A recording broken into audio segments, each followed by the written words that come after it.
Over the last decade, and especially over the last 5 years, marijuana has been becoming more and more acceptable in our society. But has it been actually benefiting us? The claim is that it's harmless, non-addictive, and in some cases, actually really good for us. And there are plenty of scientists and doctors that are willing to fight tooth and nail to claim that it is actually going to make you healthier. This seems awfully familiar to cigarette companies and advertising back in the 50s and as early as 1990. Let me begin my questioning on the matter of whether or not nicotine is addictive. Let me ask you first, and I'd like to just go down the row, whether each of you believes that nicotine is not addictive. I heard virtually all of you touch on it, and just yes or no. Do you believe nicotine is not addictive? I believe nicotine is not addictive, yes. Mr. Johnston. Congressman, cigarettes and nicotine clearly do not meet the classic definitions of addiction. There is no intoxication. We'll take that as a no, and again, time is short. If you could just, I think each of you believe nicotine is not addictive. We just would like to have this for the record. I don't believe that nicotine or our products are addictive. I believe nicotine is not addictive. I believe that nicotine is not addictive. I believe that nicotine is not addictive. And I too believe that nicotine is not addictive. A lot of us are slowly realizing that marijuana is actually doing more damage to society and to ourselves as humans than it has been claimed by the media and by all of these scientists and doctors. But I'm not going to be going over whether marijuana is good or evil. I am simply going to teach you how to quit marijuana and marijuana-related activities cold turkey. And that's the way that I did it years ago, about 5 years ago. And that's the way that I recommend you to do it. And in fact, if you are watching this video, it is the reason why you are going to do it. So sit back and enjoy the video.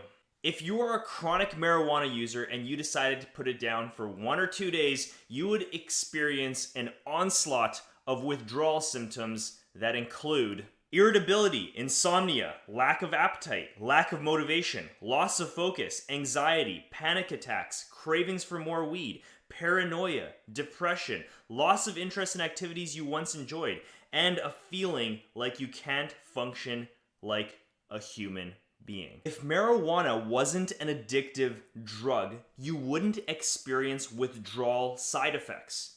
The reason why I can go so long without eating broccoli is because broccoli is non-addictive. I don't experience withdrawal side effects. In fact, if you have a hard time putting a substance down, it's because you are experiencing withdrawal side effects. That's what makes addiction happen. If you experience withdrawal effects, it means you are addicted to that thing. It doesn't matter if it's physically addictive, psychologically addictive, all that stuff that people have claimed in the past is all bullshit. As long as you experience withdrawal side effects, you are addicted. And basically what happens, as soon as you come down from your high, from your marijuana high, you end up experiencing withdrawal side effects. I want to quickly illustrate what I mean. Basically, from your last smoke all the way to your next smoke, every single time you smoke weed, you are going to experience withdrawal side effects. And how well you handle these withdrawal side effects is all going to be dependent on how often you give in to these withdrawal side effects. So basically, you're going to experience stress, irritability, anxiety, and insomnia all the way up until you smoke weed the next time.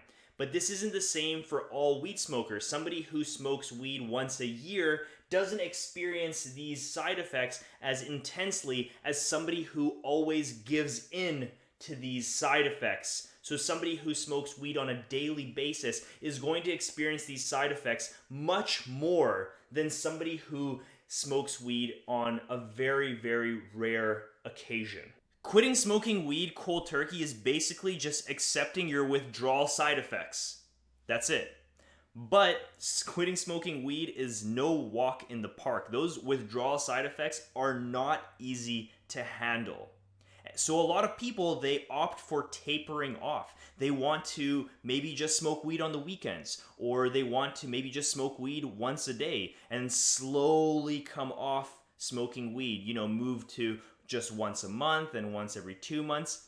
But the fact is, and I've seen it with myself and I've seen it with many of my clients and friends, that you're addicted to this substance. You are no different than an alcoholic. So you are just bound to end up with your addictive tendencies. You are bound to end up smoking weed every single day again. I know people who just smoke weed on the weekend. I know people who just smoke weed once a month, and they don't function the same as people who are actually addicted, who smoke weed every single day. You have to just accept that you are no different than an alcoholic, you are no different than a cigarette smoker, and that you are addicted to this drug. The first step is acceptance. There are a few things that you can do to combat these symptoms, but the biggest thing that you can do is to change your environment. Your environment is part of your addiction, and the part of your environment that influences you the most is your group of friends that you smoke weed with. And I understand that some people just smoke weed on their own, but I will talk about that later in the video.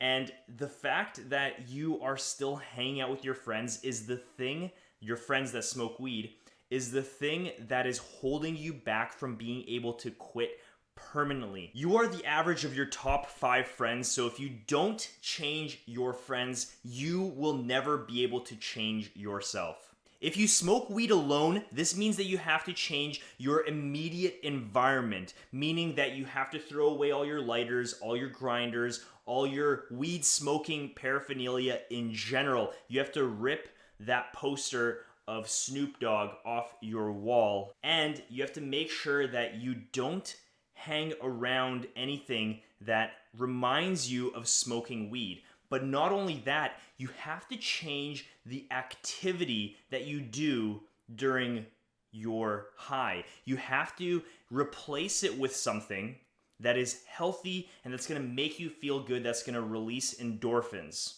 So for example, if you watch YouTube while you're smoking weed, it would be a good idea to maybe try going for a run during that time when you get that craving to smoke weed, or maybe going to the sauna or swimming in the pool or something like that. The idea is to replace the activity with something healthy that's going to release endorphins. At the end of this video, I'm going to give you the top 5 ways to reduce all of these withdrawal symptoms and for you to be able to get your life back on track without having to experience the same withdrawal symptoms that I did.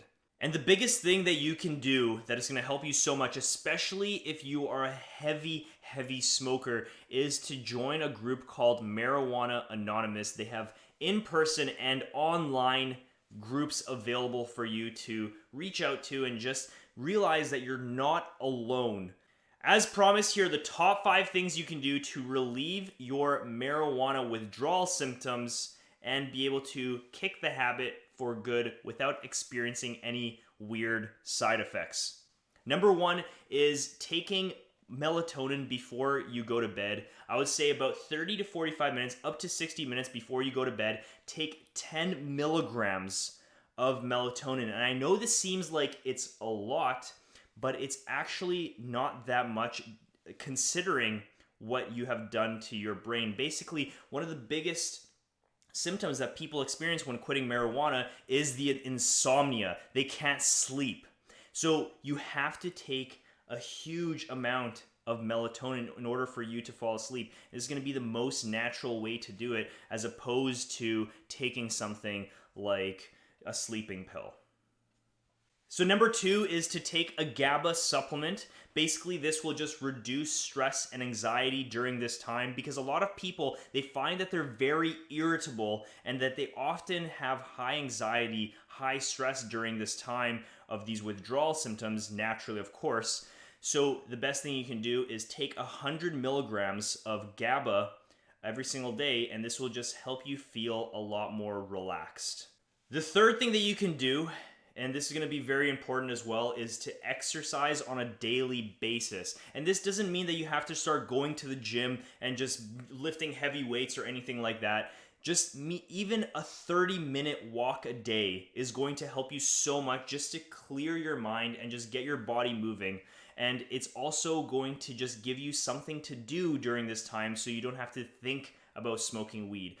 Go outside, turn on some music, maybe listen to an audiobook or a podcast, and just go for a nice long walk. The fourth thing that you should do is to get some natural sunlight every single day, 20 minutes worth, covering at least 60% of your body. This is going to help you feel a lot more awake and energized. And getting that natural sunlight is going to give you that vitamin D, which is going to help you feel more relaxed during these times. So if you can't get the sunlight, then you should just take a vitamin D supplement. I would recommend somewhere around 4,000 to 6,000 IUs per day is going to be quite beneficial. And the fifth thing you should do is drink plenty of water and stay hydrated. I know this seems like it's completely obvious, but staying hydrated helps you with your cognition, mood, and also sleep quality. It is going to help you so much just to stay hydrated during these rough times. Those are the top 5 things that you can do to help you handle the withdrawal side effects, which are pretty much almost inevitable when quitting smoking weed cold turkey. And if you need any help at all, I do $100 Zoom consultations. They're an hour long, and I'll be able to help you with anything you need when it comes to your health and also any of your addictions. And if you like this video, subscribe to the channel, hit that notification bell, and I'll see you in the next video.